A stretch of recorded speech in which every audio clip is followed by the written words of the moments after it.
গল্পপ্রিয় সর্বনাশ তুমি। লেখায় নুসরাত পুতুল।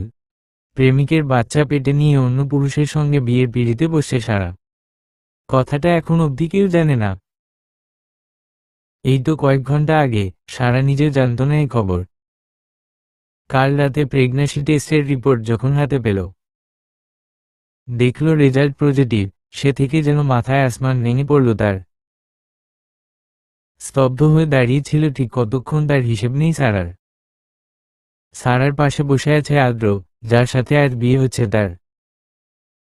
সারা ঘাড় কাত করে আর চোখে একটু তাকালো আদ্রের দিকে। বুকটা কেমন ধুক করে উঠল তার। আচ্ছা, বিষয়টা সবাই জানাজানি হলে কি হবে? বিয়েটা ভেঙে যাবে নিশ্চয়ই। আর হলেও কি এই নিষ্পাপ অনাগত ফুলটাকে পৃথিবীতে আসতে দিবে সকলে? পৃথিবীতে আসার আগেই হয়তো তাকে খুন করে দিবে, তাই না? এস ভাবনার মাঝে হঠাৎ মনে হলো, আর দেরি করা চলবে না। পাশে বসা মানুষটাকে এখনই জানাতে হবে সবটা, নয়তো বড্ড বড় ভুল হয়ে যাবে জীবনে। আর সময় নষ্ট না করে সবটা সাহস সঞ্চয় করে সারা আদ্রয়ের কানের কাছে মুখটা এগিয়ে দিল। চোখের ইশারায় বুঝালো সে কিছু বলতে চায়। কম্পিত গলায় ফিসফিস করে খুলে বলল সবটা। আমি প্রেগন্যান্ট। কথাটা যেন বোমার মতো বিস্ফোরণ হলো আদ্র চৌধুরীর কানে। মুহূর্তে তার মুখের ভাব পরিবর্তন হয়ে এলো। চোয়াল শক্ত, মুখ লালচে হয়ে আসছে, চোখ জোড়া গোল করে তাকিয়েছে সারার দিকে। যত দ্রুত আদ্রের মুখের ভঙ্গি পরিবর্তন হয়েছিল, ঠিক তত দ্রুত আবার তা স্বাভাবিক হয়ে গেল। রেগে আগুন হয়ে যাওয়া শক্ত চোয়াল এখন স্বাভাবিক। সারা ভেবেছিল আদ্র বিয়েটা করবে না এই কথা শোনার পর। কিন্তু অবাক করা বিষয়, এই আদ্রের মধ্যে এই বিষয়টা নিয়ে তেমন কোনো প্রভাব ফেলতে লক্ষ্য করেনি সারা। বিয়েটা নিয়ম অনুযায়ী সম্পূর্ণ হলো। তবে কি আদ্র কথাটা মজা ভেবে নিয়েছে? সারা দ্বিতীয়বারের মতো কথা বলার সুযোগ পায়নি আদ্রের সাথে। গাড়ি এসে থামল চৌধুরী বাড়ির সামনে। সারাকে বরণ করা হলে আদ্রের বোন অনি সারাকে আদ্রের ঘরে নিয়ে বসিয়ে দিল। তারপর বেরিয়ে গেল তারা। একা রুমে বসে বসে আদ্রের বিশাল বড় রুমটা দেখতে ব্যস্ত সারা। চোখ জুড়িয়ে গেল সারার। মনের মতো ঘর, কিন্তু ঘরের মালিকটা মনের মতো নয় ভাবতেই একটা দীর্ঘশ্বাস ত্যাগ করল সারা। প্রাক্তন প্রেমিক লাহামের সাথে ঠিক এমন একটা ঘরে বাস করার স্বপ্ন দেখত সে। লাহামের কথা মনে করে পেটে হাত চলে গেল নিজের অজান্তেই। আজ 2 মাস হলো মানুষটা নিখোঁজ। কত চেষ্টা করেছে যোগাযোগ করার, কিন্তু সব চেষ্টা ব্যর্থ হলো। কালো অতীত মনে পড়তে গিয়েও পড়ল না। তার মাঝেই ঘরে প্রবেশ করল আদ্র। আদ্রকে ঘরে আসতে দেখে নড়েচড়ে বসেছে সারা। অপেক্ষা করলো আদ্র কখন এসে খাটে বসবে।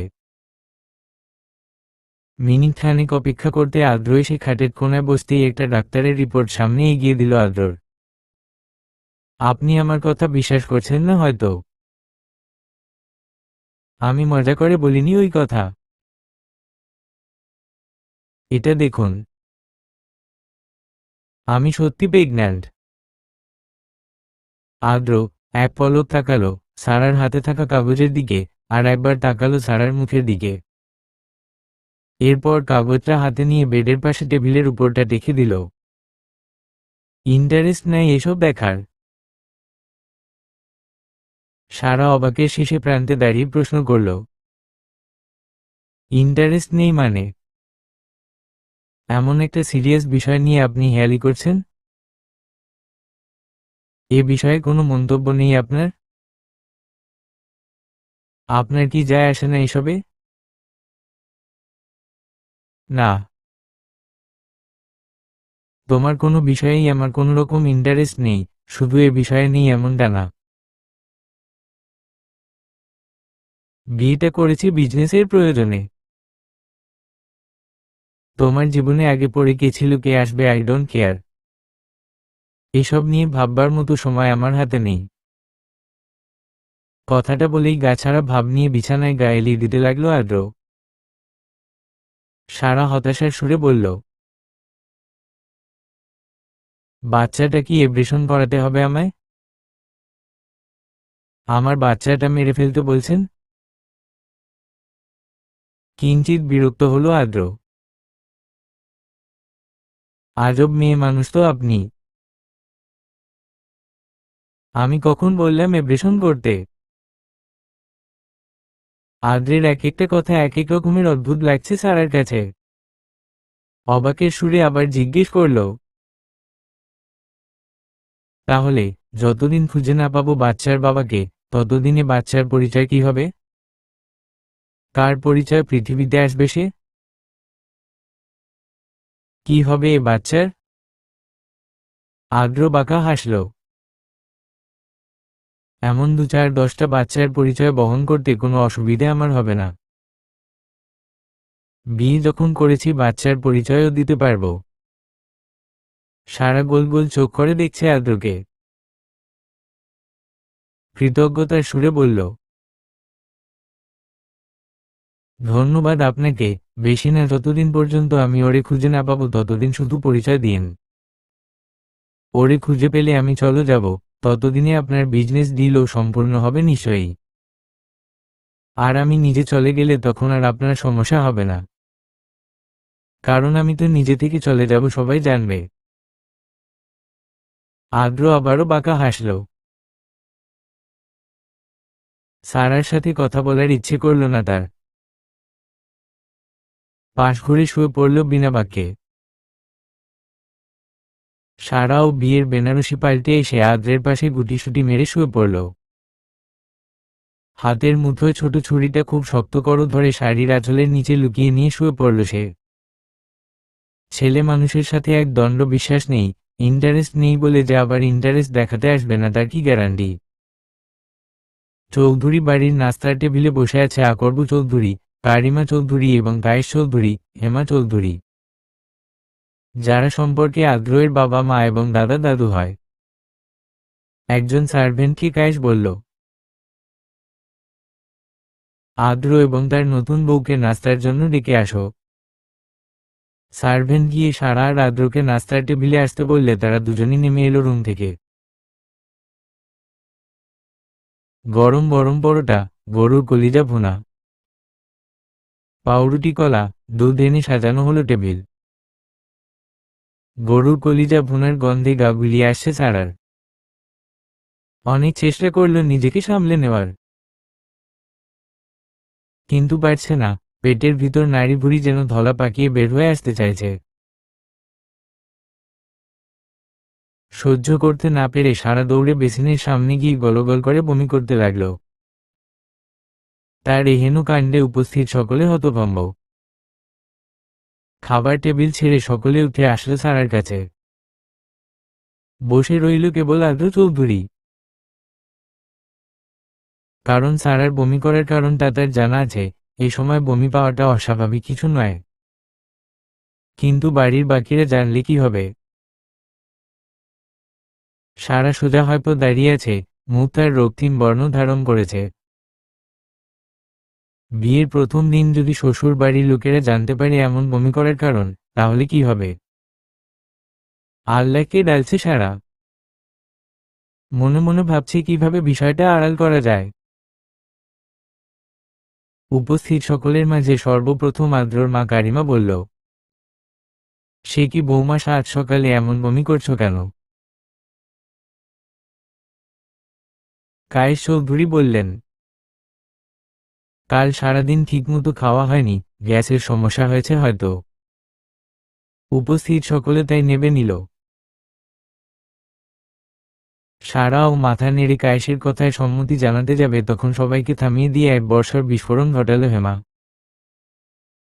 তীক্ষ্ণ দৃষ্টিতে সারার দিকে তাকিয়ে সে প্রশ্ন করল, দাঁড়াও নাথ বউ, তোমার মাসিক হয় না কয় মাস হলো? হেমার প্রশ্নে উপস্থিত সকলের মুখের ভাবভঙ্গি পাল্টে গেল। ছেলের বউ স্বামী সকলের সামনে এই কেমন প্রশ্ন করল হেমা। কায়েস গলা কেশে হেমাকে উদ্দেশ্য করে প্রশ্ন ছুড়ল। এই কমন প্রশ্ন করছো, এসব কি ধরনের কথা হেমা? হেমা চৌধুরীর গলার সুর কঠিন। আমি যা বুঝতে পারছি তা তোমরা পারছো না। কারণ আছে বলেই এমন প্রশ্ন করেছি। কেন করেছি তা নাতবউ খুবই ভালো করে বুঝতে পারছে। তাই না নাতবউ? ভয় সারার গলা শুকিয়ে কাঠ হয়ে যাচ্ছে। মাথা ঘুরছে। এ বুঝি পড়ে যাবে। কি জবাব দিবে এখন সে? বলবে এ বাচ্চা অন্য কারো। কারিমা শাশুড়িকে বলল। কেন বলছেন আম্মা? কি বুঝতে পারছেন আপনি? নাত বউ সন্তান সম্ভবা। আমার এই 70 বছরের অভিজ্ঞতা আর তীক্ষ্ণ দৃষ্টিতে এটাই ধরা পড়েছে। বিশ্বাস না হলে এবার তোমার ডাক্তার ডেকে পরীক্ষা করিয়ে দেখে নাও। কারিমার মাথায় হাত উঠে গেল। কি বলছে এসব? কাল মাত্র বিয়ে হলে আর আজই সন্তান সম্ভবা। ছেলের বউয়ের সন্তান হবে শুনলে সকল মা কত খুশি হয়। কিন্তু আজ যে চৌধুরী বাড়ির কেউ খুশি হতে পারছে না। বাচ্চা?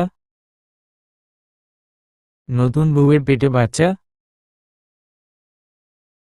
কিভাবে কি? তিনি 2 কদম এগিয়ে এলো সারার দিকে। এই মেয়ে, এই বাচ্চা কার? কারিমার হুঙ্কারে কেঁপে উঠল সারা। কি বলবে এখন সে? ভয় ভয় তাকালো চেয়ারে বসে থাকা আদ্রর দিকে। আয়েশ করে পরোটা চিবুচ্ছে, যেন শুনতেই পারছে না কিছু। চারপাশে কিছু হচ্ছে তাতে তার কিছু যায় আসে না। কাল রাতে বলেছিল কোনো ইন্টারেস্ট নাই সারার প্রতি। আজ যেন তাই প্রমাণ দিচ্ছে। কিন্তু রাতে তো বলেছিল বাচ্চার পরিচয় দিবে সে, তাহলে এখন কেন বলছে না কিছু? সারা কি করে সামাল দিবে এখন এই পরিস্থিতি? সারার কাছ থেকে কোন জবাব না পেয়ে কারিমা তার চুলের মুঠি শক্ত করে ধরে হুঙ্কার ছাড়ল আবারও। বলছিস না কেন? এ অবৈধ বাচ্চা কার, কোথা থেকে নিয়ে এসেছিস? ব্যথায় কুকড়ে উঠছে সারা। থরথর করে কাঁপছে সে। চারদিকটা অন্ধকার হয়ে আসছে। এমন সময় পিছন থেকে কারো শব্দ ভেসে এলো কানে। ওর পেটের বাচ্চা আমার। আর বাচ্চা কখনো বৈধ অবৈধ হয় না। অবৈধ হয় সম্পর্ক, বাচ্চা সর্বদাই বৈধ। আল্লাহ চায় বলেই বাচ্চা আসে। উপস্থিত সকলে পিছন ঘুরে তাকাল। কারিমা চৌধুরীর হাতের বাঁধন আগলা হয়ে এলো। হতভম্ব হয়ে সকলে তাকিয়ে আছে আদ্রের দিকে। হাতে থাকা দুধের গ্লাসের পুরোটা দুধ এক চুমুকে শেষ করে তবে টেবিল ছেড়ে উঠে আসলো আদ্র। শান্ত গলায় ধীরে ধীরে বলছে, এত হইচই কেন করছো? এইটা আমার বেবি। কারিমা রাগান্বিত চোখে তাকিয়ে আছে আদ্রের দিকে। কি সব আবল তাবল বকছো তুমি? কাল মাত্র বিয়ে করেছো, আর আজ বলছো ওর পেটে তোমার বাচ্চা। একদিনে বাচ্চা কি করে হয়? আম্মু বিয়ে কাল করেছি, বলিনি তো বাচ্চা কাল হয়েছে। বললাম তো এ বাচ্চা আমার, আর কি করে হয়েছে তা নিশ্চয়ই বিশ্লেষণ করে বুঝাতে হবে না তোমাদের। আদ্রের কথা শেষ হতে না হতেই ঠাস করো এক চড় পড়ল তার গালে। ছেলের গালে চড়টা দিয়েছে আকবর চৌধুরী। তুমি ঠিক কবে এতটা নিচে নেমেছিলে আমাদের জানা ছিল না। মানুষ থেকে অমানুষ কবে হয়েছ? আদ্র পলকহীন দৃষ্টিতে তাকিয়ে আছে বাবার দিকে। এত বড় হলো কখনো তার গায়ে হাত তুলেনি একবার। আজ একটা মেয়ের কারণে রাগে চোয়াল শক্ত হয়ে আসে তার। পরিস্থিতি সামাল দিতে কায়েস মুখ খুলল। যা হওয়ার হয়ে গেছে। তাছাড়া দাদুভাই যেমন একটা অন্যায় কাজ করেছে ঠিক তেমন তাকেই তো বিয়ে করেছে। সুতরাং এটা নিয়ে আর বাড়াবাড়ি করার প্রয়োজন নেই। লোকে শুনলে চৌধুরী বাড়ির বদনাম রটে যাবে। এ বিষয়টা না হয় মাসখানেক বাড়ির ভিতরে থাকুক। দাদুভাই যাও, বউকে নিয়ে ঘরে যাও। আদ্র বড় বড় পদক্ষেপে রুমে চলে গেল। সারাও তার পিছন পিছন রুমে ঢুকতেই দরজা বন্ধ করে দিল আদ্র। দেওয়ালের সাথে সারার হাত শক্ত করে চেপে ধরে রাগী গলায় বলল, বমিটা কি রুম থেকে করো গেলে হতো না? এই সকাল সকাল ঝামেলা পাকাতেই হলো। একটা মাস বিষয়টা গোপন রাখতে পারলে না পরিবারের কাছে। আহ লাগছে আমার। ছাড়ুন। আর রুম থেকে বমি করে যাব কিভাবে? আমার তো খাবার টেবিলে যাওয়ার পর বমি পেয়েছে। আদ্র ছেড়ে দিল সারার হাত, বিরক্ত নিয়ে বলল, হ্যাঁ মহান কাজ করেছেন ম্যাডাম। আর আপনাকে বাঁচাতে গিয়ে আমার সম্মান নষ্ট হলো পরিবারের সামনে। বাহ আদ্র চৌধুরী বাহ। আর এই এতই যখন ঝামেলা করলেন, সবাই যখন জিজ্ঞেস করছিল বমির কারণ তখন বললেন না কেন কিছু? কেন মুখ বন্ধ করে দাঁড়িয়েছিলেন? সারা আমতা আমতা করল। আপনি তো বলেছিলেন বাচ্চাকে আপনার পরিচয় দিবেন যতদিন না আমার প্রেমিককে খুঁজে না পাই। আদ্র হাসল, ঠোঁট বাঁকিয়ে। আমি বললাম আর আপনি সে কথা ধরে আমার উপর ভরসা করে বসে আছেন তো? আচ্ছা মিস সারা, যাকে বিশ্বাস করা যায় না তাকে ভরসা কি করে করে মেয়ে মানুষ?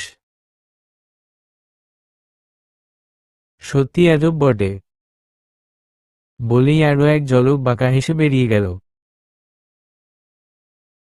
সারা থ হয়ে দাঁড়িয়ে আছে, বিশ্বাস করে না। মানে আদ্র কি বুঝাতে চাইল এই কথা দ্বারা? বোধগম্য হলো না সারার। চিন্তিত মন নিয়ে বসে পড়ল খাটের ওপর। সকালে ঘুমিয়েছিল অনি, তাই ঘটনাস্থলে উপস্থিত ছিল না। কিন্তু ঘুম থেকে উঠে যখন দাদির মুখে সবটা শুনল তখন এক দৌড়ে আদ্রের রুমে সে। সারা তখনও রুমে বসে আছে। বের হতে ভয় লাগছে তার। মাত্রই যা ঘটে গেল, এরপর কোন মুখে সকলের সামনে যাবে? রুম থেকে বের হলেই নাকি কি প্রশ্ন করে বসে, তখন তো আরেক বিপদ। অনি এসে ঝাপটে ধরল সারাকে। ভাবিনি সত্যি ফুপি হব আমি। বলো না গো, বলো না। অনির মিষ্টি সুর আর বাচ্চামো স্বভাব দেখে না হেসে পারল না সারা। নিজের অজান্তেই ঠোঁটে হাসি ফুটিয়ে জবাব দিল, হুম হবে তো। জানো ভাবিমণি, একটা বাবুর কত শখ আমার। আমি তো ভাইয়াদের ছোট একমাত্র বোন। আমার পর তো আর কোনো ভাই বোন নেই। সেই ছোট থেকে আমার খেলার সাথী নিয়ে একা একাই বাড়িতে বড় হতে হয়েছি। স্কুল, কোচিং আর বোরিং বাড়ি। মাঝে মাঝে অবশ্য পাপা, ভাইয়া ওরা বাইরে ঘুরতে নিয়ে গেছে, কিন্তু কি বলতো, বাড়িতে একটা খেলার সাথী, একটা বন্ধু কিছু নেই আমার। আদ্র ভাইয়া যা ঘুরিয়েছে আর একজন তো। এটুকু বলেই থেমে গেল অনি। দাঁত দিয়ে জিভ কাটল। মনে মনে নিজেকে সাজালো, হায় রে অনি, কি ভুল বকছিস? নিষিদ্ধ জিনিসই বলা লাগে তোর। আর একটু হলেই তো পাতলা ঠোঁটের ফাঁক দিয়ে সব বেরিয়ে আসতো। তখন নিশ্চয়ই পাপা তোর কল্লা কাটতো।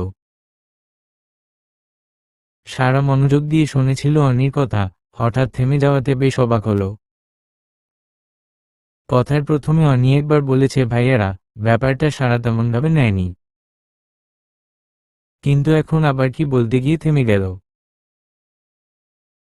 আর একজন কি অনি? তোমার না একটাই ভাই? আদ্র চৌধুরী? ভবরে গেল অনি, দ্রুততার সাথে উত্তর দিল, একটাই তো। বলতে চাচ্ছিলাম, আরেকজন থাকলে কতই না ভালো হতো। এখন তো একটা চকলেট, একটা গিফট পেতে হয়, তখন সব ডাবল ডাবল হতো। আচ্ছা ভাবিনি, তুমি থাকো, আমি এখন আসি। বলেই ছুটে পালালো যেন অনি। অনির আচরণ একদম ভালো থেকেনি সারার কাছে, কেন জানি মনে হচ্ছে কিছু একটা লুকাচ্ছিল অনি। যাক, সে সব চিন্তা আপাতত মাথা থেকে জেরে ফেলল সে। ফোনের স্ক্রিনের দিকে তাকিয়ে হতাশা শ্বাস টানছে সারা। ফোনে একটা সেভ নাম্বারের দিকে তাকিয়ে আছে সে, নাম্বারটা জামাইজান দিয়ে সেভ করা। সেদিকে তাকিয়ে বিড় বিড় করে বলল, তুমি কোথায় লাহাম? 2 মাসের বেশি সময় হলো তুমি নিখোঁজ। হঠাৎ করে কোথায় হারিয়ে গেলে তুমি? ওই তো সেদিন তোমার বুকে মাথা রেখে শুয়েছিলাম। তুমি কথা দিয়েছিলে সারা জীবন এমন করেই বুকে আগলে রাখবে। তোমার ভালোবাসা স্পর্শে ভরিয়ে দিয়েছিলে আমার হৃদয়। তাহলে আজ কোথায় তুমি? ভাবতে ভাবতে সারার চোখ অশ্রুসিক্ত হয়ে উঠল। রুমে কারো প্রবেশের শব্দ অনুভব করতেই চোখ মুছে নিল দ্রুত। দুর্বলতা কারো সামনে প্রকাশ করতে নেই যে। সারাদিন পর আদ্র বাড়ি ফিরেছে। মুখ দেখে বোঝা মুশকিল এখনো রেগে আছে কিনা। আর থাকলেই বা কি, এসবে তোয়াক্কা করে না সারা। আদ্র ফ্রেশ হয়ে শুয়ে পড়ল বিছানায়। সারার মনে প্রশ্ন জাগল, আচ্ছা উনি কি বাইরে থেকে খেয়ে এসেছে? একবার জানতে চাইব কি? পরক্ষণেই ভাবল, না না, খাবে না খাবে তাতে আমার কি। আমি তো আর ওনার বিয়ে করা বউ না, যে উনি কি করছে খাচ্ছে ওইসব খোঁজ নিব। নিজের বোকা ভাবনায় নিজেই হাসল। বউই তো, তবে মন থেকে তো আর বউ না। তাই এসব বউগিরি দেখানো চলবে না। পড়ে না আবার আদ্র সত্যি সত্যি স্বামীর অধিকার খাটাতে আসে। সারা নিজেকে শুধাল, সুতরাং বউ জামাই বাদ। কাজের কথায় আসা যাক। সারা গলা কেশে ডাকল, ভাইয়া। আদ্র মৌন রইল। এই আদ্র ভাইয়া। এবার নড়েচড়ে উঠল আদ্র। আমায় বলছো? জি। আপনি ছাড়া এই ঘরে আর কে আছে? তা আমার ভাই ডাকছ কেন? তোমার কোন জন্মের ভাই আমি? দেখুন, আমরা মুসলিম, আমাদের একটাই জন্ম, সনাতন ধর্মের মতো 7 জন্ম 8 জন্ম নেই, বুঝলেন লো? সইর জন্মেরই ভাই। এই মেয়ে কথায় কথায় ভাই ডাকবে না আমায়? সারা লাফিয়ে উঠল। কেন কেন? এই তো আসল রূপ বের হচ্ছে। কাল রাতে তো খুব বললেন আমার প্রতি কোন ইন্টারেস্ট নাই, আর এক রাত যেতে না যেতেই এখন ভাই ডাকতে না করছেন। আজও তো। ইন্টারেস্টের সাথে ভাই ডাকার কি সম্পর্ক?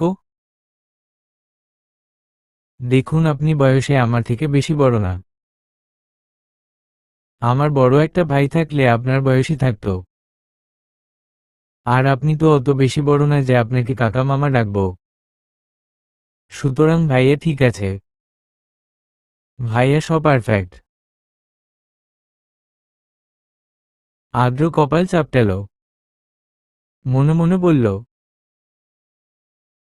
হুম, বিয়ে করা বউয়ের মুখে ভাই শোনার জন্যই বেঁচে আছিস ভাই তুই। মেনে নে। হুম, কি ভাবছেন?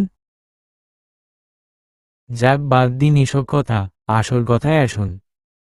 আপনি কবে আমাকে নিয়ে বের হবেন আমার বয়ফ্রেন্ডকে খুঁজতে? আমি তোমার বয়ফ্রেন্ডকে খুঁজতে বের হব মানে? আমি কেন যাব? তোমার প্রয়োজন থাকলে তুমি খুঁজে বের করো তাকে। আমি কি করে বের করব একা একা? তাছাড়া আপনাকে তো বিয়ে করলাম দুজন মিলে তাকে খুঁজবো বলে। আমায় তো পাপা বাড়ি থেকে একা ছাড়তো না, আর আমারও একা সাহসে কুলায়নি। তাই ভেবেছি বিয়ের পর আপনাকে নিয়ে খুঁজতে যাব। আর আপনি নাকাল বললেন আমায় সাহায্য করবেন? উচ্চ শব্দে হাসল আদ্র। বেশ জোকস বললে তো। কি বললে? তুমি আমায় বিয়ে করেছো তোমার বয়ফ্রেন্ডকে খুঁজে বের করার জন্য? বিয়েটা ছেলে খেলা তোমার কাছে? যে বয়ফ্রেন্ড খোঁজার জন্য বিয়ে করবে। আপনিও তো বিয়েটা সত্যি সত্যি করেননি, আপনিও তো বিজনেস ডিল হিসেবে বিয়ে করেছেন। সারার কথায় রক্তচক্ষু করে তাকালো আদ্র। চুপ, একদম চুপ। কি ভাবছো কি তুমি আমায়? আদ্র চৌধুরী আমি। কোনো কাজ নেই আদ্র চৌধুরীর? যে মেয়ে রাতে ছুরি নিয়ে ঘুমায় আমায় খুন করার জন্য, তাকে নিয়ে তার বয়ফ্রেন্ডকে খুঁজবো আমি? তা আবার বেঁচে আছে কি মরে গেছে কে জানে। সো ফানি, হাসালে বাবু। সারা কোমরে হাত দিয়ে দাঁড়িয়ে গেল। চোখ পাকিয়ে তাকালো আদ্রর দিকে, এরপর বুক শটান করে খানিকটা ভাব নিয়ে বলল, ঈশ্বর রে, আদ্র চৌধুরী আসছে। এই শুনুন, আপনি চৌধুরী হতে পারেন, তবে মনে রাখবেন আমিও কিন্তু কম না। সারা শেখ আমি। শেখ বংশের মেয়ে বুঝলেন? তা আবার একমাত্র মেয়ে। সো আমাকে অতটা ঠুকনো ভাবার কিছু নেই। আর শুনুন, আমি আগে সব সময় ফেসবুকে দেখতাম যে মেয়েরা বুঝে কম চিল্লায় বেশি। কিন্তু কি বলুন তো চৌধুরী সাহেব, এখন দেখছি আপনি ছেলে হয়েও বুঝেন কম চিল্লান বেশি। দেখুন, আপনাকে মারার জন্য আমি ছুরি টুরি নিয়ে ঘুমাইনি। আপনি তো আমার শত্রু না, তাহলে অযথা আপনাকে কেন মারতে যাব? আপনি তো আমার বর। বরং আপনাকে মারলে তো আমি এখন বিধবা হব। আর আমার বয়ফ্রেন্ডকেও খুঁজে বের করতে পারবো না। একটু নিজের ভালোর জন্য হলেও তো আপনাকে বাঁচিয়ে রাখা লাগবে আমার। এতক্ষণ সবকিছু স্বাভাবিকভাবেই শুনছিল আদ্র, হঠাৎ তার চোয়াল শক্ত হয়ে এলো। হাত মুঠিবদ্ধ করে বড় বড় পদক্ষেপ ফেলে বেরিয়ে গেল। বের হওয়ার আগে অবশ্য ব্যঙ্গ করে বলে গেছে, মেয়েরা বরাবরই স্বার্থপর হয়। আর ঠিক এই কারণেই মেয়েদের প্রতি ইন্টারেস্ট নেই আমার। আর তুমি আজ আবারও তার প্রমাণ দিলে। আর শেষে কি যেন বললে, আমি তোমার বর? আমাকে মারতে কেন যাবে তুমি? যে মেয়ে বয়ফ্রেন্ডকে খোঁজার জন্য বিয়ে করে, সে নিজ স্বার্থের জন্য সবকিছু করতে পারে। আর যে বিয়েটা মন থেকে মানেই নাই, সেখানে নাকি বর মানে আমায়। তোমার মতো নাটকবাজ মেয়েদের দু চারটা কথায় গলে যাওয়ার ছেলে আদ্র চৌধুরী না। পারো তো আজই নিজের বয়ফ্রেন্ডের কাছে চলে যেয়ে আমায় আপদ মুক্ত করো। সারা অবাক হয়ে চেয়ে রইল। আরে উনি তো ভুল বুঝলো আমায়। কি যে মুশকিল। অনি। অনি। জানালার পাশ থেকে ফিসফিস ডাক শুনে দ্রুত জানালার কাছে গেল অনি। তার রুমটা নিচতলার একদম কর্নারে। বাড়ির পিছনের দেওয়াল থেকে তার জানালার দূরত্ব মাত্র 1 হাত পরিমাণ হবে। অনি কান পেতে রইল। তৃতীয়বারের মতো ডাক এলো, অনি। অনি এবার সিউর হলো। হ্যাঁ, তাকেই কেউ ডাকছে। জানালা খুলতেই দুটো চকলেট বক্স, বিশাল বড় টেতি, কতগুলো হেয়ার ক্লিপ অনির হাতে ধরিয়ে দিল কেউ। অন্ধকারে মুখ বোঝা যাচ্ছে না লোকটার, তবে অনি যেন ঠিক টের পেল কে এই মানুষ। ফিসফিসিয়ে বলল, এত রাতে তুমি এই জানালা দিয়ে কেন? আমার অনির বার্থডে আজ, আর আমি আসবো না। সবার আগে উইশ করবো না, তা কি করে হয়? অনি হাসল। আনন্দে তার চোখের কোণে পানি চিকচিক করছে। জানালার গ্রিল বেদ করো, বাইরে থাকা পুরুষের কপালে আলতো চুম্বন ছোঁয়া ছেয়ে দিতে দিতে বলল, তুমিও না। ঠিক তখনই রুমের বাইরে থেকে দরজায় ঠক ঠক শব্দ ভেসে এলো, সাথে মা বাবা দাদু সকলের গলার শব্দ। অনি পাখি, আমাদের অনি পাখি কি ঘুমিয়ে গেল নাকি? বাইরের পুরুষটা বিরক্ত গলায় বলল, ওই যা তোর হিটলার পরিবার এসে হাজির হয়েছে। বলেই অন্ধকারে মিশিয়ে গেল লোকটা। অনি এতগুলো চকলেট আর এত বড় টেডি, এত এত গিফট কোথায় লুকাবে বুঝতে না পেরে খাটের তলায় ধাক্কা দিল এগুলো। এরপর ঘুমের ভাঙ ধরে দরজা খুলতেই পায়েসের ভাটি নিয়ে 1 চামচ মেয়ের মুখে পুরে দিল কারিমা চৌধুরী। একে একে হেমা কায়েস সবাই এসে মিষ্টির মুখ করালো। সবার পিছনে সারাও দাঁড়িয়ে আছে। আদ্র বোনকে টানতে টানতে বলল, চল আগে কেক কাটবি। সকলে সায় দিল, তাতে সবাই মিলে বের হয়ে যাওয়ার সময় খাটের নিচে লুকানো টেডির এলটাপা দেখতে পেল সারা। সবাই বেরিয়ে গেলে হালকা উকি দিতে তার সামনে দৃশ্যমান হলো নতুন টেডি এবং কয়েকটা চকলেট বক্স, যা দেখে সারার চোখ গোল গোল হয়ে গেল। কেউ এসেছিল অনির কাছে, কিন্তু কে? আর অনি বা এসব লুকিয়ে কেন রেখেছে? আচ্ছা, অনি প্রেম করে না তো? তার ভাবনার মাঝে ডাক পড়ল ড্রয়িং রুম থেকে। ড্রয়িং রুমে ছোট পরিসরে কেক কাটার আয়োজন করা হয়েছে। বাড়ির সকল সার্ভেন্টরা উপস্থিত এখানে। মা বাবা দাদু আদ্র থেকে শুরু করে সকলে কিছু না কিছু গিফট দিচ্ছে, যা দেখে মন খারাপ হয়ে গেল সারার। সে তো জানত না আজ অনির জন্মদিন। সে তো কোনো গিফট আনেনি, এখন কি দিবে?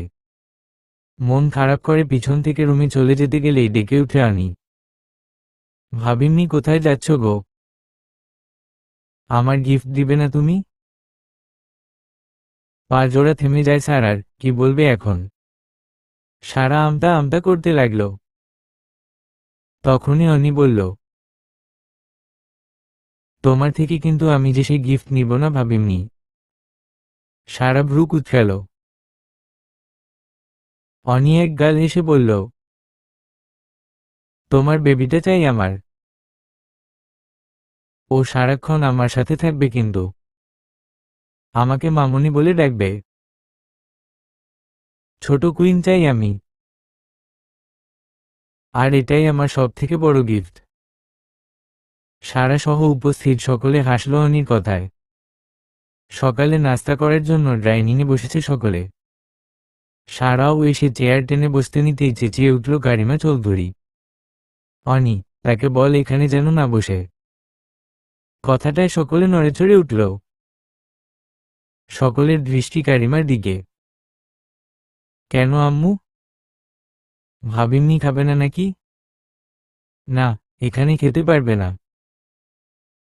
ওর খাবার ঘরে পাঠিয়ে দিচ্ছি আমি।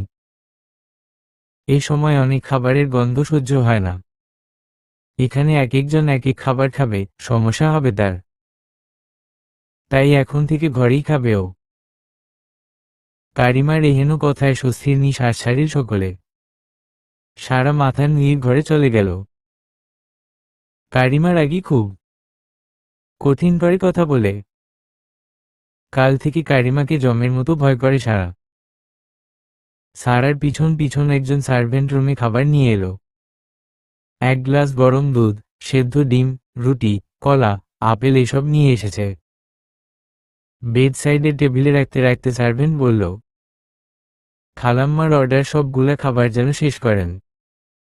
এই সময় বেশি বেশি না খাইলে নাকি বাচ্চার ক্ষতি হইব। বলেই সার্ভেন্ট বেরিয়ে গেল।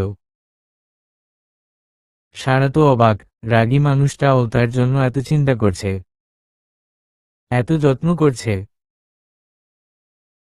কয়দিন হলো মেয়েকে দেখে না রাজেশ। পুরো নাম রাজেশ শেখ। সারার বাবা। দুহাত ভরে নানা রকমের ফলমূল সহ আরও অনেক কিছু সাথে নিয়ে মেয়ের শ্বশুর বাড়িতে পা রেখেছেন তিনি। চৌধুরী বাড়িতে পা রাখতেই সকলে তাকে আপ্যায়ন শুরু করলেন। কারিমা চৌধুরী বেয়াইকে নাস্তা দিলে তিনি বলেন, মেয়েটাকে নিতে এসেছি আপা। কারিমা নাচুক করল। না না ভাই সাব, এই অবস্থায় আমরা বউকে ওই বাড়ি পাঠাতে পারি না। মা নেই, কে খেয়াল রাখবে তার? করিমার কথায় ধাক্কা খেল রাজেশ। আপনার কথার মানে বুঝতে পারলাম না। কারিমা মুখটা অন্ধকারে ডেকে গেল। আসলে কি বলুন তো, ছেলে মেয়ে এমন একটা কাজ করেছে যা আর বলা হয়নি আপনাকে। এটা বলে সব কথা খুলে বলেন কারিমা। সবটা শুনে চক্ষু কপালে উঠে গেল রাজেশের। কিছুক্ষণ চুপ থেকে মেয়ের রুমে গেল। যা বুঝার সে বুঝে গেছে। সারার সাথে বেশ খানিকক্ষণ কথা বলল। রাজেশ রুম থেকে বেরিয়ে গেলে সারা কাঁদতে লাগল। বিষয়টা খেয়াল করল কারিমা। রাজেশ চলে গেলেন। বিছানার চাদর খামচে ধরে হু হু করে কেঁদে উঠল সারা। সকলে ভাবছে তার পেটের বাচ্চাটা এ বাড়ির সন্তান। এ বাড়ির মানুষগুলো কত স্বপ্ন দেখছে, কিন্তু যখন আসল সত্যি জানতে পারবে তখন কতই না কষ্ট পাবে। ক্লান্ত শরীর নিয়ে গায়ে এলিয়ে দিতেই চোখে ঘুম লেগে আসলো সারার। রাত 11টার দিকে আদ্র আসলো। উঠো। সারা ঘুম থেকে হকচকিয়ে উঠল। ঘুমের আড়মোড়া ভেঙে তাকালো আদ্রর দিকে। কি হয়েছে? আদ্র উত্তর দিল না। নিজের ফোন বের করে সারার সামনে ধরল।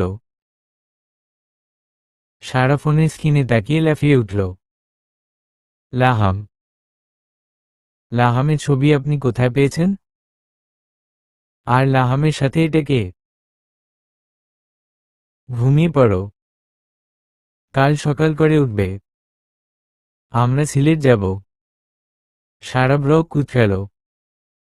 আপনার সাথে আমি সিলেট কেন যাব? আচ্ছা লোক তো আপনি, মনে মনে এত কিছু আপনার। মুখে বলেন কোনো ইন্টারেস্ট নাই, আবার ঠিক আমায় নিয়ে সাজেক ঘুরতে যাওয়ার প্ল্যান করেছেন তো? না না, আমি তো যাব না আপনার সাথে। দেখুন লাহাম কোথায় তাই বলুন। সারার কথায় চোখ পাকিয়ে তাকালো আদ্র। এই এত বেশি কথা বলো কেন তুমি? মাথায় কি সারাদিন এসবই ঘুরে নাকি? সিলেট তোমার প্রশ্নের উত্তর দিতে নিয়ে যেতাম তো মা, এখন গেলে যাবে, না গেলে নাই। আমি বাসের টিকিট ক্যান্সেল করে দিব কল করে। ভর দুপুরে সিলেটের পাহাড়ি অঞ্চলের একটি বাড়ির উঠোনে দাঁড়িয়ে আছে সারা আর আদ্র। বুকের ভিতর কেমন ধুকপুক করছে সারার। মিনিট খানেকের মধ্যে একটা 2-2.5 বছরের ছেলে কোলে করে এসে সামনে দাঁড়ালো একজন মেয়ে। বয়স 2324 হবে, তার বেশি না। গোলগাল চেহারা। কিটা খুঁজেন আপনারা? কোন থেইকা আইলেন?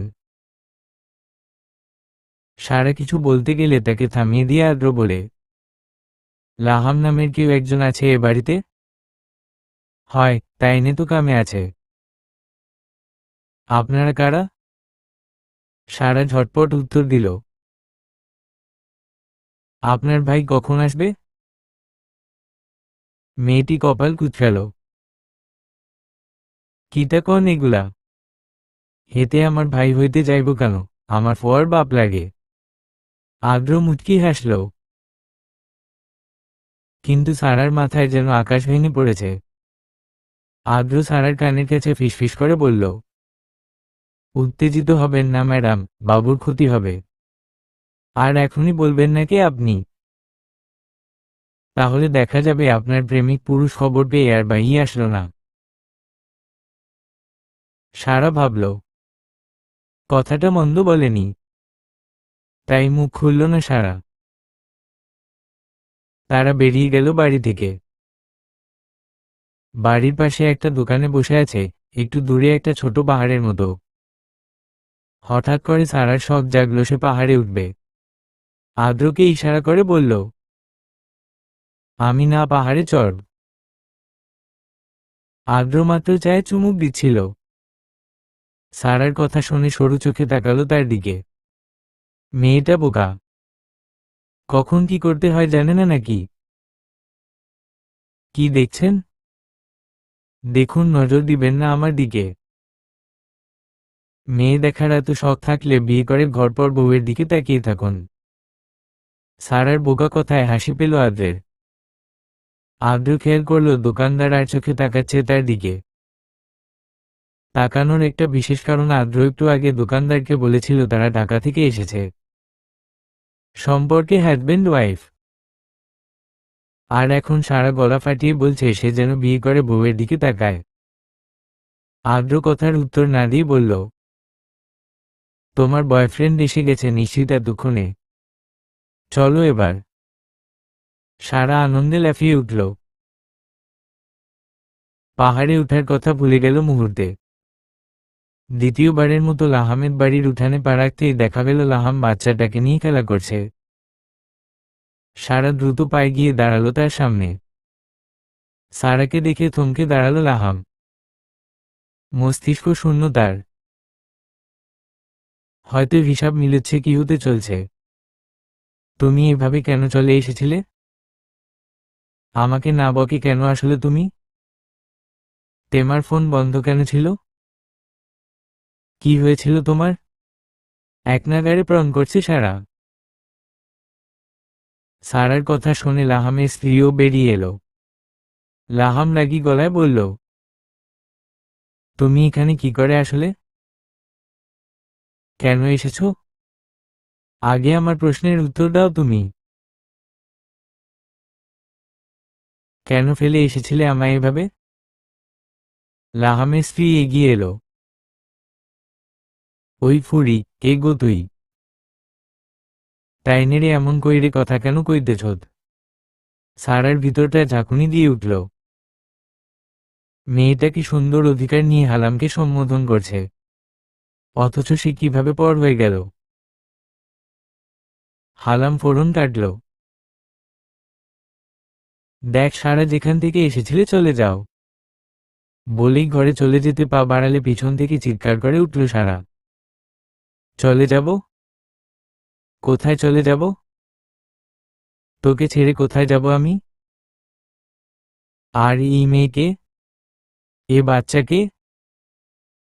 সারার কথা শুনে তেড়ে আসল আহমের স্ত্রী। ওই ফুরি, কে রে তুই? আমার বরের বাড়ি আইসা আমার বরের সাথে গলা উঁচা কইরা কথা কস, আবার জিজ্ঞাস আমি কে? সারা দুপা পিছিয়ে গেল। এই মেয়ের বর মানে? তাহলে কি লাহাম বিবাহিত? এ বাচ্চা লাহামে? চোখ বেয়ে পানি পড়ছে সারার। হাতটা পেটে চলে গেল। ওই বাচ্চা যদি লাহামের হয় তাহলে এই যে পেটে, এটা কার বাচ্চা? কি হবে এর? লাহাম তো বলেছিল সে বাবা মায়ের একমাত্র সন্তান, চাকরির কারণে ঢাকা থাকে সে। সারাদের পাশের বাসায় ভাড়া থাকতো লাহাম।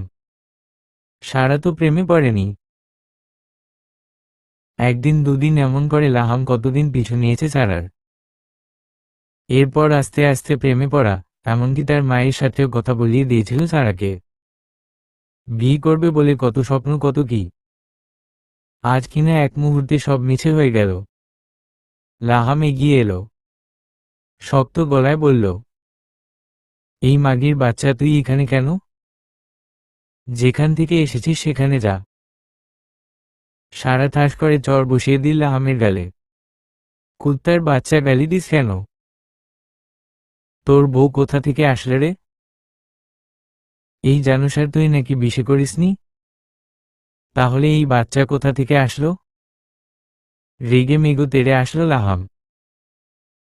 হ্যাঁ করেছি বিয়ে। তাতে তোর কি? আমার জীবনটা কেন নষ্ট করলি? তুই এমনি নষ্ট, তোকে আর কি নষ্ট করব? এতক্ষণ পিছনে দাঁড়িয়েছিল আদ্র। এবার এগিয়ে এসে সারার হাত টেনে বলল, চলো বাসায় যাবে। লাহাম বাঁকা হাসল। নষ্টা মেয়ে ছিলে, নাগর নিয়ে আসছে আমার সংসারে ঝামেলা করতে। আদ্র রক্ত চোখে তাকালো। এতক্ষণ যা বলেছিস তা তোদের ব্যাপার, বাট আমার সম্পর্ক টেনে একটা বাজে কথা বলবি তো জিভ টেনে ছিঁড়ে নিব। সারা চলো। সারাকে এক প্রকার টানতে টানতে গাড়ির কাছে নিয়ে আসলো। এতক্ষণে গ্রামের লোক জমেছে বেশ কয়েকজন। সারা হাঁটু গেড়ে বসে পড়ল রাস্তার পাশে। মাথার ভিতর কেমন যন্ত্রণা হচ্ছে। লাহামকে হারিয়ে ফেলল সে এত সহজে। গ্রামের লোকেরা এক একজন এক এক কথা বলছে, সকলের মাঝে জানার আগ্রহ। টকজন মহিলা সারার অবস্থা দেখে এগিয়ে এলো। হালে এক গ্লাস পানি। পানি দেখাইয়া নাও। ক্যাডা তুমি? এই গাঁয়ে কেন? সব খুইলা কও দেহি আম্মো। সারা ফেলফেল দৃষ্টিতে তাকালো। তার ঠোঁট যে কাঁপছে তিরতির করে। আদ্র বলল, বাদ দেন আন্টি, আপনারা বরং চলে যান। আমি ওনাকে বাসায় নিয়ে যাচ্ছি, প্লিজ একা ছেড়ে দিন। আদ্রের অনুরোধে সকলেই পা বাড়ালো নিজ গন্তব্যে। আচমকা পিছন থেকে ডেকে উঠে সারা, দাঁড়ান সবাই। সারার ডাকে থেমে গেল সকলে। ৩-৪ জন মহিলার সাথে কয়েকজন পুরুষও আছে। সারা উঠে দাঁড়িয়ে বলতে লাগলো, একে একে সকল ঘটনা। আমি আমার বাবার একমাত্র মেয়ে, মা নেই, জন্মের সময় মারা গেছে। কাজের লোকদের কাছে মানুষ হই আমি। এরপর একদিন লাহামের সাথে দেখা। আমাকে নাকি প্রথম দেখাতে ভালো লাগে তার। আমি ছিলাম আমার আব্বির আদরের মেয়ে। প্রেম ভালোবাসায় আমার যোগ ছিল না কখনোই। তবুও তার মিথ্যা নাটকের কাছে হার মানতে হয়। নিজ পর সপ্তাহ দিয়ে বিশ্বাস করতাম তাকে, ভালোবাসতাম। তার মায়ের সাথেও কথা বলিয়ে দিয়েছিল আমায়। সারার কথা শুনে এক মহিলা বলল, মা কোনোতে পাইলা? হয়তো এতিম। সারা অপলক দৃষ্টিতে তাকিয়ে থাকে। তারপর মলিন হাসে, মনে মনে ভাবে। তারপর একে একে বলতে থাকে সবকিছু। সবটা শুনে সবাই দুঃখ প্রকাশ করছে। কপাল পুড়েছে মেয়েটার। বাটপাটার পাল্লাস পরে মেয়েটার জীবন শেষ। সকলের কথার মাঝে সারা দৌড়ে গেল একটা পাহাড়ের কাছে। ছোট রকমের একটা পাহাড়ে উঠতেছে সারা। তার পিছন পিছন ছুটে চলেছে আদ্র। পিছন থেকে ডাকছে সারাকে। তার পিছনে পিছনে গ্রামবাসীরা। এক পা এগিয়ে দিতেই পিছন থেকে খপ করে সারার হাত ধরে নিল আদ্র। আচমকা টানে টাল সামলাতে না পেরে আদ্রের বুকের উপর পড়তেই আদ্র তাকে সোজা করে দাঁড়িয়ে সজোরে থাপ্পড় মারল গালে। তাদের পিছনে এতক্ষণে এসে গ্রামবাসী সকলে উপস্থিত হয়েছে। মহিলারা এগিয়ে এসে ধরল সারাকে। এ কি করতে যাচ্ছিলে তুমি? আর একটু হলেই তো নিচে পড়ে যেতে। সারা কাঁদছে, কোনো উত্তর নেই। কাঁদতে কাঁদতে বলল, বেঁচে আর কি হবে? কার পরিচয় বাঁচব? যাকে এতটা বিশ্বাস করেছিলাম। পাশ থেকে মহিলা বলল, তুমি নিজের পরিচয় বাঁচবে। সারা নাক টেনে কান্না থামাতে চেষ্টা করে বলল, আর পেটের বাচ্চা, সে কার পরিচয় বাঁচবে? উপস্থিত সকলের মাঝে টনক পড়ল এবার। সকলের মুখে হাত। তবুও সকলে বুঝছে, ওর মতো প্রতারকের জন্য কেন নিজের জীবন নষ্ট করবে। আদ্র ধৈর্য হারা হল। সারার হাত ধরে টানতে টানতে গাড়িতে এনে বসিয়ে ড্রাইভিং শুরু করল। ছটফট করছে সারা। আমাকে কেন বাঁচাতে গেলেন? আমি বাঁচতে চাই না। সারার কথায় হঠাৎ ব্রেক কষল আদ্র। একটু ঝুঁকে এসে বলল, কানের কাছে ঘ্যান ঘ্যান করবি, একদম ডানে মেরে ফেলব। মরে যাবি যা, কিন্তু বাচ্চা রেখে তারপর মরিস। আদ্রের এহেন কথায় হতভম্ব হয়ে তাকিয়ে আছে সারা। কিছুক্ষণ ডেবডেবে করে তাকিয়ে থেকে বলে, এই আমায় তুই তুকারি করছেন কেন আপনি? টনক নড়ল আদ্রের। নড়েচড়ে বসে বলল,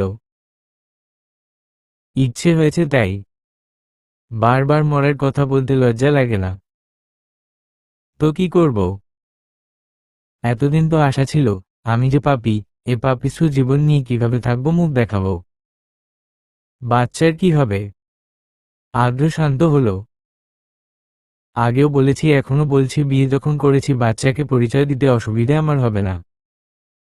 সুতরাং এসব নিয়ে চিন্তা করে শরীর খারাপ করার প্রয়োজন দেখছি না, বলেই গাড়ি চালাতে শুরু করে। এই থামুন। আদ্র থামল না, না থামিয়েই বলল, কেন? থানায় যাব, মামলা দিব ওর নামে। প্রয়োজন নেই। আছে, সে আমার জীবনটা নষ্ট করলে, এমনভাবে ঠকালো, আর আমি এমনি ছেড়ে দিব? আদ্র ভাবল, কথা ঠিক। তুমি চাও সে তার পাপের ফল ভোগ করুক? চাই। ব্যাস, বাকিটা আমি দেখে নিব। বাড়ি চলো। আপনি কিভাবে দেখে নিবেন? আদ্র গরম চোখে তাকালো। চোখ দিয়ে দেখে নিব। ভরসা করো তো আমায়। চুপচাপ থাকো। আমার বাচ্চার ক্ষতি হবে এতে হাইপার হলে। আপন মনে গাড়ি চালাচ্ছে আদ্র। সারার হৃদয়ে একটা শীতল অনুভূতি ছেয়ে গেল। সত্যি অদ্ভুত মানুষটা। স্কুল ব্যাগ দুকাঁধে নিয়ে হেলে দুলে হাঁটতে হাঁটতে ক্লাসে প্রবেশ করল অনি। হাতে তার একটা চকলেট। সেটাই খাচ্ছিল এতক্ষণ ধরে। ক্লাসে পা রাখতে যাবে তখনই তার সামনে হাঁটু গেড়ে এলগুচ্ছ তাজা গোলাপ হাতে বসে পড়ল সাইম। দুজনই এসএসসি পরীক্ষা দিবে এবার। সাইফকে এইভাবে বসতে দেখে হাতে থাকা চকলেটে আটকটা বাইট বসিয়ে দিল অনি। মুখের ভিতর চকলেট চিবোতে চিবোতে অনি বলল, কি রে, এমন গরুর মতো বয়ে আছিস কেন? পিছনে থাকা সকলে মুখ টিপে হাসলে। সাইফ গেছে প্রপোজ করতে, আর সে কিমা আগেই গরু বলে ফেলল। সাইফ ডোক গিলল। না মানে? কি না মানে, না মানে করছিস? পিছন থেকে সাইফের বন্ধুরা ইশারা করছে তাড়াতাড়ি বলে দিতে। সাইফ চোখ বন্ধ করে নিল। চোখ মুখ খিচে বন্ধ করে বলতে লাগল, তোকে একটা কথা বলবো অনি। হ্যাঁ বলবি কিন্তু। আর যদি হ্যাঁ না বলিস তবুও মারবি না আমাকে। তোর হাতের মার খেতে খেতে আমি আধবুড়া হয়ে যাচ্ছি এমনি। আমি তোকে ভালোবাসি, আই লাভ ইউ। আমি জানি তুইও আমাকে ভালোবাসিস, সুতরাং হ্যাঁ বলে দে। অনি ডেব করে তাকিয়ে থেকে ফিক করে হেসে ফেলে। আমি কি সাধে তোকে গরু বলি? আমার বার্থডেতে আমার সাথে মজা করছিস সেভাবে? আরে গরু এমভাবে কেউ মজা নেয়? আমি তো সত্যি। অনি, আমি মজা করছি না। সত্যি ভালো লাগে তোকে? দেখ ফুল নিয়ে এসেছি। আরে ইয়ার সিরিয়াসলি? অনি এবার বিষয়টা সিরিয়াসলি নিল। সাইফ তার স্কুল বন্ধ। খুব ভাব দুজনের। সাইফ যে তাকে পছন্দ করে এটা এর আগের বেশ কয়েকবার। এমন নয় সাইফকে পছন্দ না অনির। অনিও পছন্দ করে বন্ধু হিসেবে। কিন্তু তাদের মধ্যে তো সারাক্ষণ টম জেরির মতো ঝগড়া লেগে থাকে, মারামারি কাটাকাটি হয়। তাহলে এখন কি সাইফকে হ্যাঁ বলাটা ঠিক হবে? অনিকে চুপ থাকতে দেখে সাইফ উঠে পড়তে পড়তে বলছে, ওকে ফাইন। রাজি হলি না তো? আমি ক্লাসের অন্য মেয়েদের প্রপোজ করব। হ্যাঁ রে, তবে তো তোকে রে মাথা ফাটিয়ে মর্গে পাঠাবো। বলেই সাইফকে দৌড়াতে লাগলো। খানিকটা দৌড়ে থেমে গেল সাইফ। ওই পাগলি এরম না করে প্রপোজটা অ্যাকসেপ্ট করে নিলেই তো হয় রে। অনি শটান হয়ে দাঁড়িয়ে পড়ে।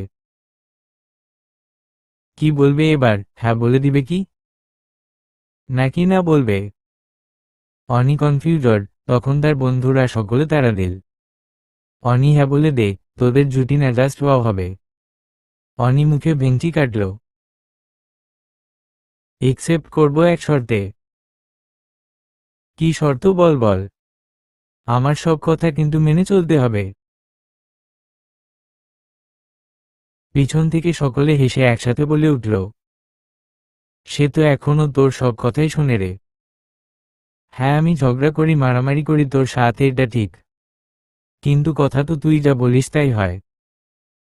গাল ফুলালো অনি। তবুও প্রমিস করতে হবে। ওকে, প্রমিস। এবার তো লাভ ইউ টু বল। অনি ভাব নিয়ে বলল, যা যা লাভ ইউ টু। বলেই সাইফের হাত থেকে ফুলের তোড়াটা নিয়ে পিছন ঘুরতে এমন কাউকে দেখতে পেল যা দেখে রীতিমতো হাত পা কাঁপছে তার। কাপা গলায় আওড়াল, তুমি এখানে? বাসায় এসে রুমে শুয়ে আছে সারা। কিছুতে মানতে পারছে না ওই ঘটনা। মনে হচ্ছে সব ভ্রম, সব মিথ্যা ছিল। এই তো লাহাম এসে বলছে, ওই সব নাটক ছিল। আমি তোমার আছি, আমার বউ নেই, বাচ্চা নেই। আমি তো তোমাকে ভালোবাসি।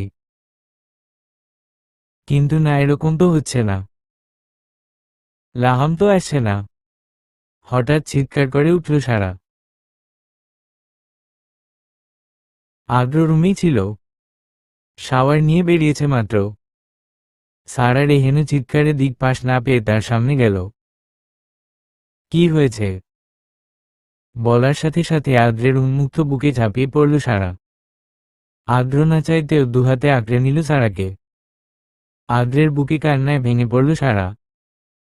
ইদানিং ঘন ঘন খিদে পায় সারার, কিন্তু বারবার নিচে যেই খাবার আনতে লজ্জা লাগে। সন্ধ্যায় বসেছিল,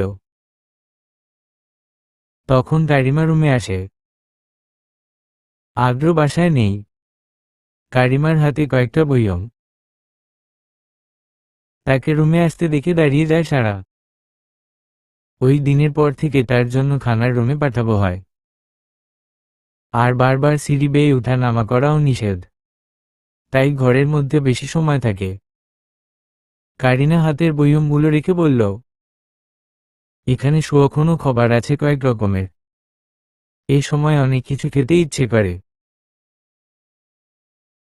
ঘন ঘন খিদে পায়। তুমি এ বাড়িতে নতুন। আমাদের সাথে ভালো একটা সম্পর্ক তৈরি হওয়ার আগেই তাতে ফাটল বাঁধিয়েছ তোমরা। সব কথা আমাদের সাথে বলতে সংকোচ হবে তোমার, বুঝি আমি। তাই এগুলো রেখে গেলাম। আর যখন যা প্রয়োজন হয় বাড়ির কাউকে বলবে। অনি আছে, আম্মা আছে, আমার সাথে না হয় কথা বলতে দ্বিধা তোমার, তাদেরকে বলো। আর কিছু খেতে ইচ্ছে করলে সার্ভেন্টকে বলে দিয়ে, বা অনিকে বলবে। আর হ্যাঁ, কাজটা তোমরা একদম ঠিক করনি। বিয়ে হয়েছে বলে যে অন্যায় মাফ হয়ে হেলো এমন নয়। যা করেছ তা পাপ, অন্যায়। বলেই সুরসুর করে বেরিয়ে গেল কারিমা। সারা তাকিয়ে আছে সেদিকে।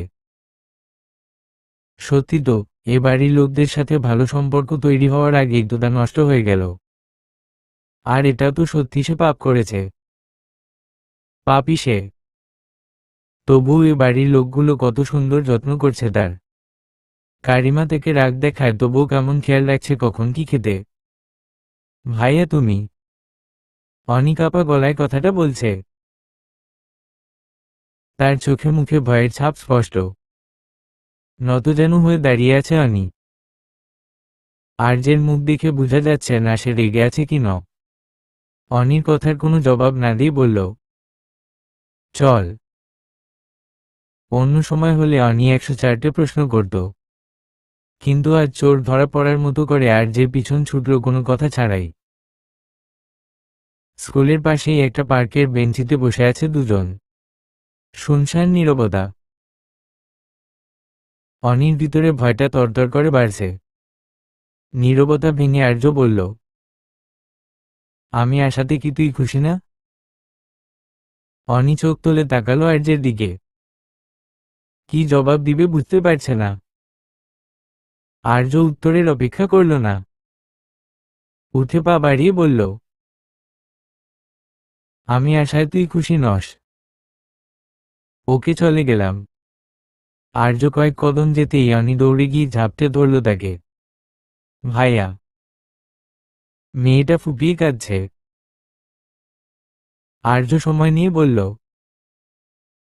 কান্না থামাতো অনি। তোর যেন কাঁদতে না হয়, তাই তো এখনো এই শহরে পা পড়ে আমার। তুই না থাকলে তো কবেই চলে যেতাম। তবু তুই কাঁদছিস। অনি কান্না থামাতে চাইল, কিন্তু আজ যেন বাঁধ ভেঙেছে তার চোখের। আর্য ফের বলল, আমি রাগ করিনি তো। কেন কাঁদছিস বলতো? সত্যি রাগ করনি? আমি প্রমিস করছি এমন আর হবে না। আর্য হাসল। অহুমনি, এটা কিন্তু ঠিক না। আচ্ছা, সত্যি কি ভালোবাসিস তুই তাকে? অনি ভাবান্তর হলো।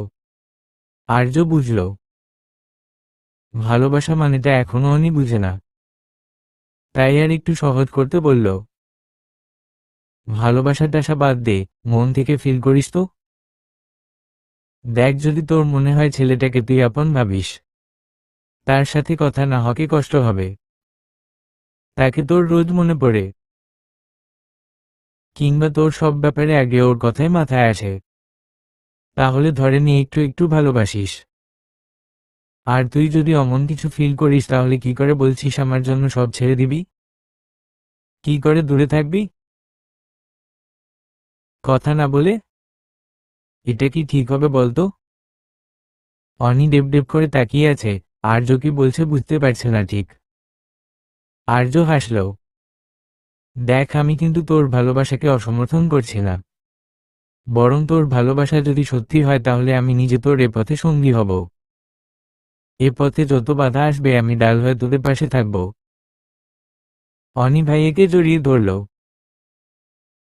অনেকটা সময় পার হয়ে গেছে। আর্য আইসক্রিম নিয়ে অনির হাতে দিতে দিতে বলল, যা ক্লাসে যা, নয়তো তোর পরিবারের কেউ আবার তোকে বাইরে দেখলে হাজারটা প্রশ্ন করবে তোকে। আমার জন্য না তোকে আবার কি শুনতে হয়। বলেই চলে গেল আর্য। অনি দীর্ঘশ্বাস ফেলল। আর্য ভাইয়া যদি পরিবারের সাথে থাকতো তো কতই না ভালো হতো। কতগুলো বছর হয়ে গেল ভাইয়া বাড়ি যায় না। ভাবতেই দীর্ঘশ্বাস ফেলল অনি। সারা ভাবছে কি করবে। এভাবে আদ্রের ধারে বসে থাকা ঠিক না। এ বাড়ির লোকগুলো তো কত ভালো, তাদের কেন ঠকাবে সে? তারা তো ভেবে নিয়েছে তার গর্ভে থাকা সন্তান এ বাড়ির বংশের। কিন্তু তারা তো ভুল জানে, তার গর্ভে যে আছে সে তো জারজ। এ বাড়ির কারো সাথে তো তার কোনো সম্পর্ক নেই। পাপ তো সে করেছে, এ বাড়ির কেউ তো করেনি। তাহলে তাদের কেন ঠকাবে? না না, তাদেরকে এভাবে ঠকাতে পারবে না সে। সারা সিদ্ধান্ত নিয়েছে সে চলে যাবে, তার পাপের শাস্তি সে একাই ভোগ করবে। গাড়িতে বসে বাড়ি ফিরতে ফিরতে কাকে যেন কল করলো আদ্র। কল রিসিভ করতেই বলল, যেভাবে বলেছিলাম সব ঠিক আছে তো? জি স্যার, আমি চোখে চোখে রাখছি তাকে। ঠিক আছে, সময় শত সুযোগ কাজে লাগাবি ওকে। বাই। আমি বাড়ি যাচ্ছি, আমায় কল করবে না কিন্তু রাতে। ওকে। কল কেটে দিতেই বাঁকা হাসলো আদ্র। আমার কলিজায় হাত দেওয়ার মজা এবার বুঝবে। কারিমা বাদামের হালুয়া বানিয়ে একজন সার্ভেন্টকে ডাকল। সে লক্ষ্য করে দেখেছে সারা মিষ্টি জাতীয় খাবারটা ইদানিং বেশি পছন্দ করে। কারিমা তাই নিজ হাতে বাদামের হালুয়া বানিয়েছে। মেয়েটার জন্য মায়া হয় তার। ছোট থেকে মায়ের আদর পায়নি, ইচ্ছে করে মায়ের মতো করে আদর করতে, কিন্তু কোনো এক অদৃশ্য বাধা তাকে আটকে দেয়। না, মেয়েটার সামনে দুর্বল হলে চলবে না। তাই সার্ভেন্টকে দিয়েই খাবারটা পাঠিয়ে দিল। মিনিট খানেকের মধ্যে আওয়াজ এলো, ম্যাডাম, ভাবিজি তো রুমে নাই। এক মুহূর্তের জন্য থমকে গেল কারিমা। কোথায় যাবে? পর মুহূর্তেই মনে হলো আছে হয়তো বাড়িতেই কোনো জায়গায়। তাই ভালো করে দেখল, বাগান থেকে শুরু করে ছাদ, কোনো জায়গা বাদ রাখেনি। কিন্তু না, কোথাও নেই সাড়া। কারিমার মাথায় যেন বাজ ভেঙে পড়ল, কপালে চিন্তার ছাপ। কোথায় যাবে মেয়েটা এই অবস্থায়? তড়িঘড়ি করে নিচে নামতেই তার সামনে এসে দাঁড়ালো আদ্র। আজ একটু আগে আহি বাড়ি ফিরেছে মনে হয়। আরও একটু ঘাবড়ে গেল কারিমা। আদ্র জানতে পারলে কি করবে কে জানে। কারিমা থামছে এসি রুমেও। তার মাঝেই সার্ভেন্ট এসে বলতে লাগলো, সারা বাড়ি খুঁজছি ভাবি কোথাও নাই। কারিমা আওক রাঙালো। ইশারাতে বলতে বারণ করছিল আদ্রের সামনে, কিন্তু সব তো বলে ফেলেছে। আদ্র মায়ের দিকে তাকিয়ে জিজ্ঞেস করল, কি হয়েছে? কারিমা কোনো সংকোচ না রেখে বলল, সারাকে পাওয়া যাচ্ছে না। তুই আবার ওর সাথে ঝগড়া করিসনি তো? আদ্র মায়ের দিকে এক পলক তাকালোও না, ছুটে গেল গাড়ির কাছে। পাগলের মতো ড্রাইভ করছে সে। কিছু সময়ের মধ্যেই পৌঁছে গেল সারাদের বাড়িতে। সারার আব্বু বাড়িতেই ছিল। আদ্রকে দেখে চমকালেন তিনি। আরে তুমি, ভিতরে আসো। সারা এসেছে এ বাড়িতে? সারা? কই না তো। কেন, কি হয়েছে? আদ্র উত্তর দিল না, বেরিয়ে গেল। গাড়িতে বসে চুল খামচে ধরেছে সে। কোথায় যাবে তাহলে? সব দিকটা খুঁজেও যখন সারাকে পাওয়া যাচ্ছে না। আদ্র তখন দিশেহারা হয়ে গাড়িতে বসে চুল খামচে ধরেছে। কোথায় গেছে, কোথায় যেতে পারে ভেবেই পাগল প্রায় সে। হঠাৎ চোখ পড়ে ফুটপাতে হাঁটতে থাকা একটা লোকের দিকে। মুখ দেখার উপায় নেই। পিছন ঘুরে হাঁটছে সে। আদ্রের চোখ জোড়া থেমে যেতেই গাড়ি থেকে নেমে দৌড়ে গেল। সারা, আনমনা হয়ে ফুটপাতের রাস্তা ধরে হেঁটে চলছ। আদ্র পিছন থেকে এক পলক দেখেই বুঝে নিল এটা সারা। সারার সামনে এসে দাঁড়িয়ে শিউর হলো, হ্যাঁ সারা এটা। ইচ্ছে করছে থাসিয়ে দুটো চড় বসাতে সারার গালে। রাগ যেন কন্ট্রোল করতে পারছে না। কিছু বলতে গিয়েও থেমে গেল। এখন মুখ খোলা মানে সারাকে কথায় চিবিয়ে গিলা। কিছু না বলে সারার হাত ধরে টেনে গাড়িতে বসিয়ে ড্রাইভ করে বাড়ি আসলো। সারা কেঁদেছে পুরো পথ, সাহস করে কিছু বলেনি আর। বাড়িতে ঢুকতেই কারিমা পথ আটকে দাঁড়ালো। কোথায় গিয়েছিল? কোথা থেকে নিয়ে আসলি? ওদের বাড়িতে, বলে আর একদণ্ড না দাঁড়িয়ে রুমে নিয়ে গেল সারাকে। দরজা বন্ধ করে শান্ত কণ্ঠে বলল, বাড়ি থেকে বের হয়েছিলি কেন? গলার সুর শান্ত, কিন্তু এক একটা ধ্বনি শুনে মনে হচ্ছে উত্তরে কি এদিক সেদিকে হয়ে আজ আর রক্ষা নেই সারার। দ্বিতীয়বারের মতো বলল আদ্র, কেন গিয়েছিলে? সারা চিৎকার করল, কি করতাম আমি? এখানে থেকে কি করতাম বলেন? করুণা করতেন আমায় এখানে? আমি ঠকিয়ে যেতাম আপনাদের? আমি দোষী, আমি পাপী, আমি মরে যাব। আর কিছু বলার আগেই আদ্র সারার গালে সজোরে চড় বসালো। আর একটা কথা বলবে তো খুন করে ফেলবো। আমি দয়া করছি না তোমায়, করুণা করছি না। তাহলে কি করছেন? সে তুমি বুঝলে তো হতোই। হ্যাঁ, আমি বুঝি না, বুঝতেও চাই না। আমি অবুঝ। আমাকে ছেড়ে দিন আমার মতো। সারা সত্যি অবুঝের মতো করছে। আদ্র আর সামলাতে না পেরে বসিয়ে দিল সারাকে। তার হাত ধরে বলল, আমি তোমাকে পছন্দ করেই বিয়ে করেছিলাম। কিন্তু তুমি যখন বললে তোমার বয়ফ্রেন্ড আছে তখন ভেবেছিলাম তোমাকে তোমার মতো ছেড়ে দেই। কিন্তু পরে যখন বুঝলাম সে তোমাকে ঠকিয়েছে তখন আর তোমাকে হারানোর কোনো সুযোগ দিচ্ছি না।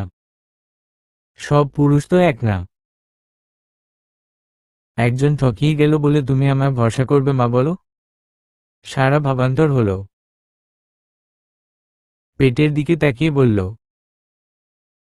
আরও জন্ম দিলেই বাবা হওয়া যায় না? ও আমার সন্তান। সারা কান্নায় ভেঙে পড়ল। সত্যি এত ভালো, এত সুখ তার জীবনে আগে কখনো অনুভব হয়নি। আজ থেকে সব ভালো হবে। শক্ত করে আদ্রকে জড়িয়ে ধরে আছে সারা। অমন সময় আদ্রকের ফোনে কল আসলো। নাম্বারটা দেখে ভ্রু কচকালো আদ্র। সারার থেকে খানিকটা দূরে গিয়ে কল রিসিভ করতেই ভেসে আসলো, স্যার লাহাম নামের ওই ছেলেটা এখন জেলে। ধর্ষণ মামলায় হাতে নাতে প্রমাণ সহ ধরেছে পুলিশ। কি স্যার, কাজ মনমতো হয়েছে তো?